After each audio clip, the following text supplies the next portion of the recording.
Trent Williams, Alshire's out, 2 months? Trent Williams, high ankle sprain, going to be a while. Obviously, Jimmy Ward, who knows? Now, it's actually the Jimmy Ward one has not been an issue. Right. Their corners are upgraded in a major way. Right. And I would say their safety play through the first 3 games has been excellent. Right. Hufanga has been a monster. He has been a monster. And he has been excellent. He has clearly, I would say, league-wide shocked people by how good he's been as an NFL player. Because the way he played at USC, I think he was 15 at USC. Does that sound correct? Sounds correct.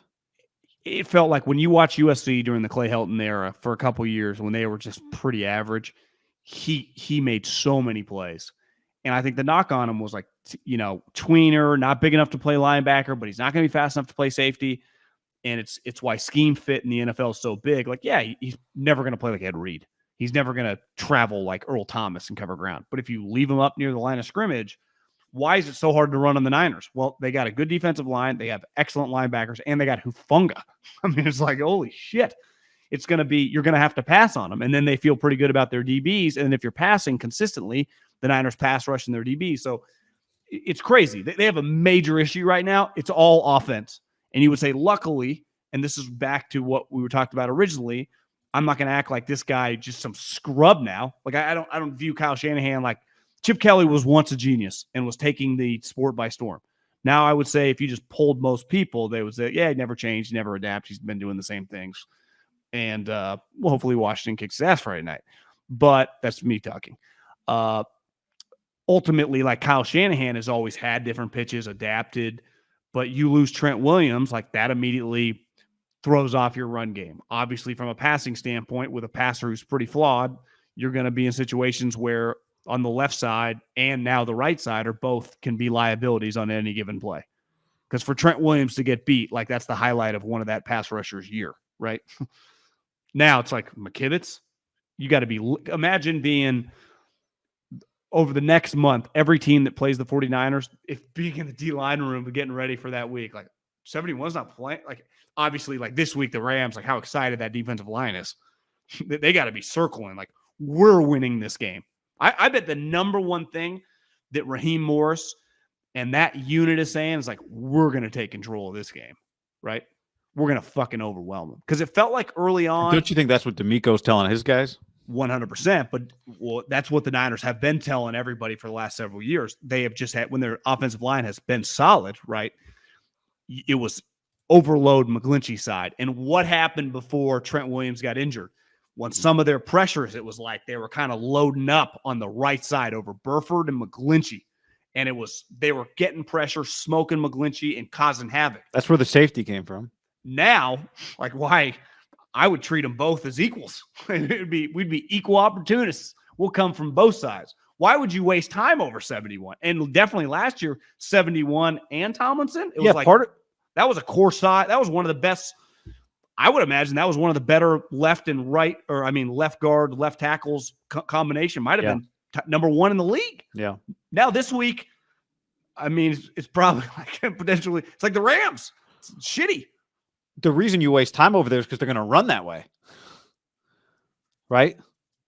The reason you line up against 71 is because they're going to run behind them. Yeah, you got to overload, especially when 85's over there. Well, the Niners ran a play the day where it was 71, 85, 89, 44. It was Trent, 2 tight ends, and Juice next to him. And I watched the play. I'm like, well, I wonder where they're running on this play. And of course, they ran it right behind Trent. Well, see, my issue, like, I am not some 2022 passing game elitist that just you and I have talked about the scoring, but even just the way you play. You know, the analytical guys think that the ratio should be like 3-1. That they don't believe in running the ball. Like that's a huge thing. Andy Reid's like, yeah, I've been thinking like that since the 80s, since I played at BYU. But Kyle is the opposite, right? And I'm all for plays like that because I not only think it's important to be able to execute plays like that in short yardage, but it's also important to play like that and set a tone for your team. Because one thing the Niners have had in their success in the playoffs 2 of the last 3 years, right, has been physicality. They've really hung their hat on that and shoved teams around physically. They were tougher than the Cowboys. They were tougher than the Packers. they were better than they were much better than their opponents in 19, but they shoved around Minnesota and they shoved around the Packers. I'm also, I would say this to Kyle, and I'm not acting like, just because we talk about football, I understand Kyle knows more about football than me. But like, that's the game that, especially by the time like halftime, I don't think you're going to be able to shove it down these guys' throats. Like they're like, well, fucking, you're going to play like Chuck Liddell? We'll swing like Chuck Liddell. Let's keep throwing body blows. We want to play like that. Yeah. And the Broncos, led by this UC Davis guy, but it doesn't matter who your defensive coordinator is. It's what you do have to have the horses on defense. They're like, we're in for a heavyweight fight. Honestly, you can tell with Gregory and Chubb, and obviously they've got. Didn't they feel like mirror images of the Niners defense? Sertan is just that guy's been swaggy since day one. I mean, he's always believed in himself. Guy's dad was a Pro Bowler. I mean, guys probably, you see that Instagram of the kid going to the flag football game dressed in a suit with the headphones? No. I put it on my Instagram story. I think SportsCenter put it out. It's pretty good. He's like, that's good. My sixth grader headed to the flag football game. It's him walking out of the house with a rolling bag and in a suit with the headphones. But the point is, like, Patrick Surtain the second. Now we don't know how to say it. We're saying it in between. I know. He's sweet. He's sweet. Yeah. Remember, they took him. Like, everyone's like, you're not taking Justin Fields? They're like, no, we're going to get a generational corner here. Yeah. We're going to get the next champ Bailey of the Broncos. Right. It's clear he is. Alshire also injured. I mentioned that. Maybe, I mean, one thing, we went to a lot of 49ers practices. Their backup linebacker group, this is, they've developed linebackers pretty well for several years now. Remember 2 years ago, they cut a linebacker who immediately got signed at the final cutdowns before the season began. This year, I think it's pretty clear speed is on their side when it comes to their linebackers. Flanagan Fowles, Oren Burks, McCrary Ball. So maybe they'll be able to drop off while Alshire was a clear starting player. He's not although, there might not be a drop off in the league like Trent Williams to whoever's next at left tackle for the Niners, but maybe that one's not quite as bad. There are injuries all over the NFL. I mean, a ton of teams are missing players left and right. And I don't think the way this Guyton just went down for the Chargers too for the year. They lost 3 guys. Yeah. I mean, have you seen? I haven't seen Joey Bosa's injury, but Slater's out for the season. Slater's out for the season. Yep. Herbert, struggles to breathe every other day because his ribs are fucking shattered, cartilage. There is, and they aren't alone, right? I mean, Jets missing players. You just go the Patriots quarterback. How about Sterling Shepard getting hurt on Monday Night Football? Like the last play of the game, I missed it. Jogging. The game was kind of over, so I stopped paying attention, and then I look back and the cart's out there. What the fuck happened? Truly just jogging. I text our buddy Cam Worrell. I'm like, Cam, because he knows all about. He's in the turf. It's the turf. And I was like, all right, the turf can't be responsible for this one. He wasn't cutting. Nothing happened. He's like, well, actually, they replaced the fill on that turf to like a bunch of sand because the rubber was flying everywhere. So there's no give. And these guys are just he said, so when you extend your leg like that, you're just kind of, if there's not going to be any give, you're just at risk. So he does think the turf is to blame on that one too, even though it looks like pretty innocuous. Jesus. But yeah, bad. Anyway, sorry, I interrupted your point about injuries. I just believe that the league and the owners don't truly care, even though they kind of should. I mean, these are their players, and the reason they're going to win. The way the schedule of training camp now, and I'm not acting like I could survive an NFL practice. Nobody is. Even personnel people and GMs, most of them didn't play in the NFL. I would imagine under half people in front offices played in the NFL. But like, if you've been around the sport long enough, there is a balance of being junction boys, which every coach you talk to, whether it's a high school guy to the pros, hydration, pushing the right foods, the sleep, like get home, get to sleep. It's why I am so adamant about throwing out the fucking rule of tossing college players. At this point in time, no one is hurting anybody. Everyone's following the rules. We need to adapt. You watch all college and pro games. Helmet to helmet, to me, are pretty freaky now. These players know they've been coached now. You got to change that. It is so unfair to the majority of college players that will never play in the NFL to lose a game. It is, nothing makes me more mad. At least the NFL, you don't toss guys out of the game. But I just think everyone is playing the right way, but you go from barely practicing in training camp. Most of these, even Kyle, I mean, goes like 2 pads on, then 1 day off, and then they get a day off just because the league mandated to just these games that are just, you're just playing Bradley Chubb, Randy Gregory full speed, bodies flying everywhere. You hear last night, I know you were watching the Manning cast, but Troy early on in the game, Parsons, like every other play, just like Jesus Christ, was like, well, he runs a 4-3, guys. So every time he steps on the field, more than likely, there is not another player at any position on the other team that's on the field against him, 11 guys, that is faster than him. He's a stand-up pass rusher. Now, he is on the high end of speed, but like Randy Gregory's, the Nick Bosa, these guys are no longer like 4.8 guys. They are 4.5 guys. So the speed in which everyone is colliding, the violence is clearly not the same as the NFL hits we grew up on in like the late 80s, 90s, the VHS tapes that we all had, that like hits of the decade, guys getting killed, right? At the vet or at MetLife, or it wasn't, you know what I mean? Not MetLife, but the speed in which the collisions are happening now have never been faster. It's just, do you agree with me? Because I feel sometimes that you are cool with guys getting tossed, the college rule. It doesn't upset me as much as it upsets you. No, I think it upsets a lot of people. Because a guy losing the ability, the guy get thrown out of a game for not trying to hurt anybody. Yeah.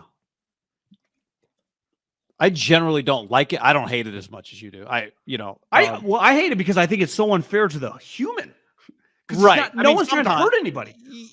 Yeah, for the most part, I don't think guys are trying to hurt. There are hits where you go, that's idiotic, but I think most of them are more incidental. I don't like how hard it is for defensive players on sliding quarterbacks, even though that one probably even makes more sense to protect the quarterbacks. I tend to hate a lot of those calls because I think it's almost impossible for some of these guys to know what the quarterback's about to do.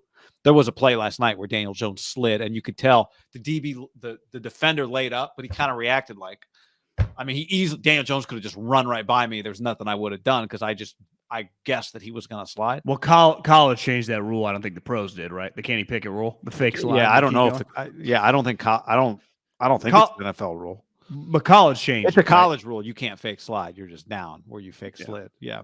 And that was a pretty unique play for Kenny. But he knew what he was doing.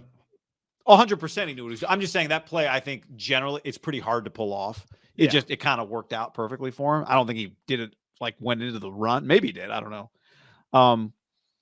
But there are some hits in college that I go disqualifying the players extremely harsh. There are some hits where I think, I don't feel too bad for him. That was a bullshit hit, but not all of them for sure. But even if it's a bullshit hit, disqualified is a pretty punitive. It's very punitive. But I think you also understand, like, we know what the rule is going in. But that's what I'm saying. But now it's like, it's 2022. Everyone's been coached now for more than half a decade. Like, everyone's on the same page. Unless it is just an all-time egregious thing, like there's still a lot of I still see a lot of crown hits. But it's football. Like when it's fully down like that. We're still dealing with humans. Well, of course, and that's why I understand why you can't put intent into the rule, because how can you possibly know? But there are definitely times where I watch it and think the intent is not there to hurt anybody. But this is the result of. Well, for sure. Everybody just covering their ass. Honestly, there's hits in the NFL constantly that I'm like, whoa. But college is never. But the thing was, college, no one's ever got sued or anything. The NFL lost their ass. They're quote unquote trying to do the right thing, because at the end of the day, it's the machine over the individual, right? And the good thing, I guess, they have changed the rule over time, where at first it wasn't reviewable. Then obviously it was after the first year. The last several years definitely reviewable, and guys don't get tossed as much anymore. Yeah. Right. Yeah. They go now. It used to be that the play on the field had to automatic toss. Yeah. Now you have to have clear. But I thought there was one the other day that I didn't like. But anyway. That they tossed a guy that I didn't think. Haberman's just cool with guys losing games. No, I'm not cool with it. I just have I don't get that mad about it because we all know what the rule is going in. But yeah, there are times where I don't think guys should get tossed. Absolutely. Well, when it's AFC, NFC, when the Big Ten and the SEC. Well, 100%. There are games that's getting tossed. There are games in the NFL where I'm like, thank God that rule doesn't exist, because guys would get I would guess whenever we morph into whatever, who even knows what we're ultimately morphing into, some rules get changed, right? Yeah. Well, the coaches don't want that rule. No, well, it's just very unfair to a kid. Because again, most of these guys, like, they have a finite number of games left in their life in college. Like, they're never playing. They're not pro football players. Most safeties you see get tossed on a given week are not going to go play in the NFL. It really bothers me too. Like in a bowl game, it's like the last game of the you toss this guy out of a bowl Yeah, game. a college playoff game. Oh my God, what are we doing? And you really could give a sufficient punishment that doesn't involve, you could make it a 30. I wouldn't do this, but you could make the penalty pretty severe without having a guy disqualified from the game. Yeah. But the reason I don't argue about it, because then we end up going about it for 20 minutes in circles. But I think most people feel like you feel about it. I think most people hate it, which I understand. I'm just pro I kids, hate it. I'm pro kids. Haberman's a little more ruthless. Anti kids. Yep, anti the kids. No, I'm pro the other kid. I'm pro protecting the kid. I could argue that, I guess. I feel like in college, it's rare. In the NFL, there is a lot of like guys laying lifeless. Even still, not as often I feel in college football, guy just laying on the ground. For a big hit. My first reaction is that I think you're right about that. Yeah. I feel it's less likely to just the decleater. I saw a guy who gave the hit shatter the his other head. day. Yeah, I saw a guy who gave the hit the other day, hit the ground, like that. Yeah. And that's what happens sometimes more in college. Remember was it the Oregon State Fresno State game where a guy got destroyed and the Oregon State guy was all fucked up? Yeah. Yeah. In the pros, typically the dude taking him out, unless he gets collateral damage, like the DB jumps up and starts pumping his chest and the offender is dead. Was that Monday Night Football last night where Saquon collided with one of the Cowboys safeties and they both just kind of like, ugh. Did you see that play? No. I think that was last night. What was the Sunday night game? Could it have been Sunday Night Football? It was Niners, Broncos. Oh, yeah. That game? I don't remember that game. Yeah, it was Monday night. And so one of the dudes hit Saquon, boom, and he just kind of like, they both just kind of, I think maybe it was Peyton or Aikman. I don't remember who I was watching that time. Just said, he expected to end up on the ground after the hit. And both of them just were standing. That's how Papa and I started talking. A text came out after Saquon had the sweet run where he broke a tackle, made a guy miss, and ran around like 5 other guys for a touchdown. Just pops up on my phone. What would it take to get Saquon? And I'm like, well, as long as they're competitive. Didn't the Niners have the chance to do that? Yeah, they ain't trading for him. Remember Jimmy G for Saquon? Wasn't that somebody's trade idea? I had a buddy that texted me, the 2 best players last night were Penn State guys.